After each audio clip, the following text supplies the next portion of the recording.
E aí, pessoal, tudo bem?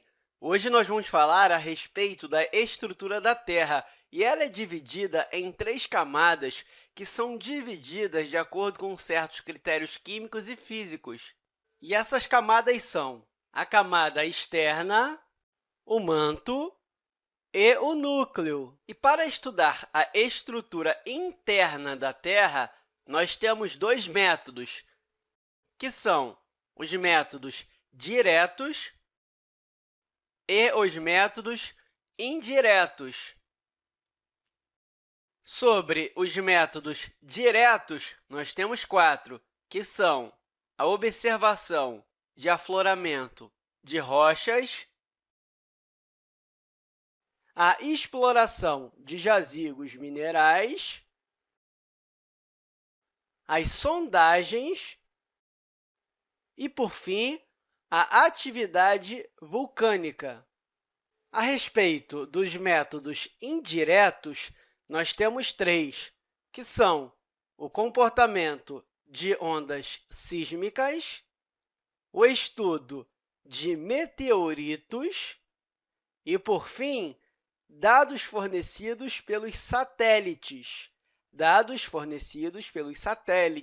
Agora, eu vou descer aqui para nós vermos uma visão geral das camadas da Terra. E eu havia falado que a Terra possui três tipos de camadas. A primeira delas é essa camada mais externa aqui, que nós chamamos de crosta ou crusta. E a crosta é uma camada sólida de rocha na superfície do planeta. E sua espessura varia entre 3 e 30 milhas, ou seja, entre 4,8 e 48,2 quilômetros. E temos também o manto, ou seja, o manto, e ele é uma camada semilíquida do magma ou pedra fundida que se move devido a correntes de convecção.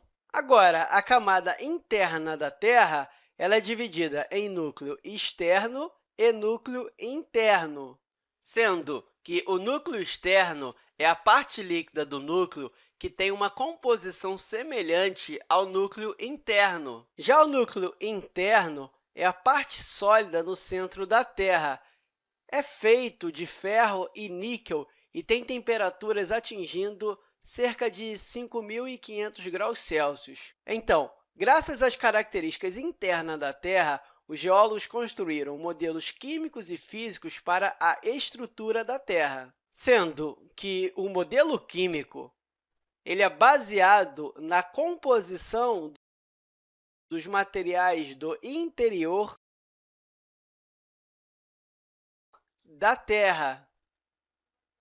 E nós chamamos também de modelo geoquímico. E os elementos mais abundantes nessa crosta são o silício, o oxigênio, o alumínio, o magnésio e o ferro. Além disso, a crosta ela ocupa 1,55% do volume da Terra e ela é dividida em crosta oceânica e crosta continental. Nós também temos o manto, que tem como elementos mais abundantes o silício, o oxigênio, o magnésio e o ferro.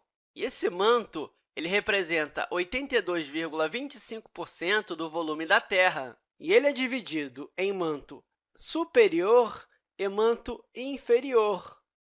Então, manto superior e manto inferior. E, por fim, nós temos o núcleo, onde os elementos mais abundantes são o ferro e o níquel. Deixa eu colocar aqui, para destacar bem, ferro e níquel. E ele representa 16% do volume da Terra.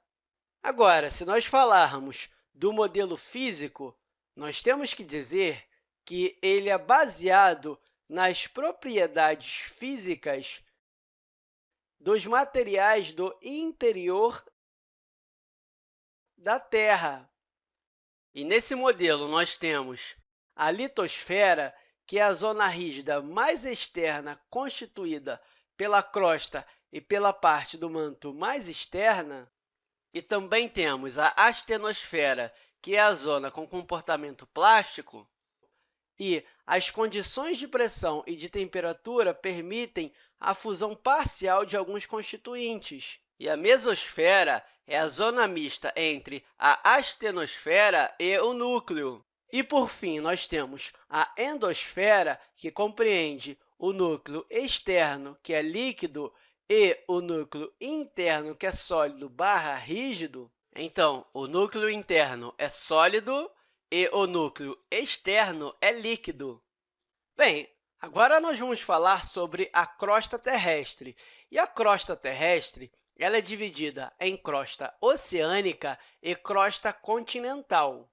E se nós falarmos da crosta oceânica, é bom saber que ela recebe 60% da superfície do planeta. Além disso, ela tem pelo menos 180 milhões de anos. Ela é a mais jovem das camadas da Terra. E, claro, a sua espessura não ultrapassa 20 quilômetros em direção ao núcleo. E, por fim, ela é formada principalmente por basalto. E se nós falarmos da crosta continental, ela é formada por quartzo, urânio, calcário, potássio e granito, principalmente por granito. Além disso, ela recebe 40% da superfície terrestre. E sua espessura chega a pelo menos 50 quilômetros em direção ao núcleo. E essa crosta ela tem 0,4% da massa da Terra e permanece em expansão. Agora, se nós falarmos do manto, temos que saber que ele é dividido em manto inferior, manto transicional e manto superior. E o manto inferior ele vai de 2.900 a 650 quilômetros. Já o manto transicional ele varia de 650 a 400 quilômetros, e o manto superior ele varia de 400 quilômetros até a descontinuidade de M, que é conhecida como descontinuidade de Mohorovičić, que nós vamos falar futuramente. E, claro, é importante saber que o manto é a maior das camadas da Terra e localiza-se entre o núcleo e a crosta. E aí, esse manto ele possui profundidades que vão de 30 a 2.900 quilômetros abaixo da crosta. E tem temperaturas que chegam a atingir 2.000 graus Celsius nas regiões mais profundas. Além disso, tem uma composição predominante com silicatos de ferro e magnésio. E, claro, possui 83% do volume da Terra e 67% de sua massa. E o manto superior é mais frio e pastoso. Já o manto inferior ele é mais quente e liquefeito. Por fim, nós temos o núcleo externo e o núcleo interno. Então, nessa imagem, nós temos a crosta, o manto e o núcleo externo e núcleo interno. E é importante você saber que o núcleo ele corresponde a 1/3 da massa terrestre. Além disso, possui as maiores temperaturas do interior do planeta. E suas profundidades vão desde 2.900 até 6.370 quilômetros. E como nós vimos abaixo, o núcleo é dividido em duas subcamadas, que são classificadas de acordo com os seus estados físicos, que são o núcleo externo e o núcleo interno. Então, vamos começar a ver as características de cada um deles. E sobre o núcleo externo, ele é líquido com fluidez maior do que a do manto em razão das altas temperaturas que chegam próximos dos 3.000 graus Celsius, e sua extensão vai de 2.900 até 5.150 quilômetros.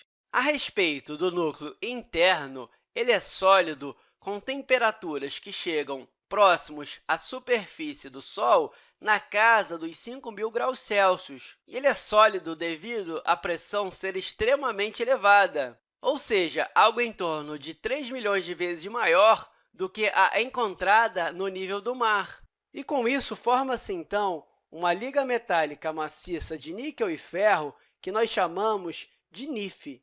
Mas, enfim, é isso aí, pessoal. Até a próxima aula!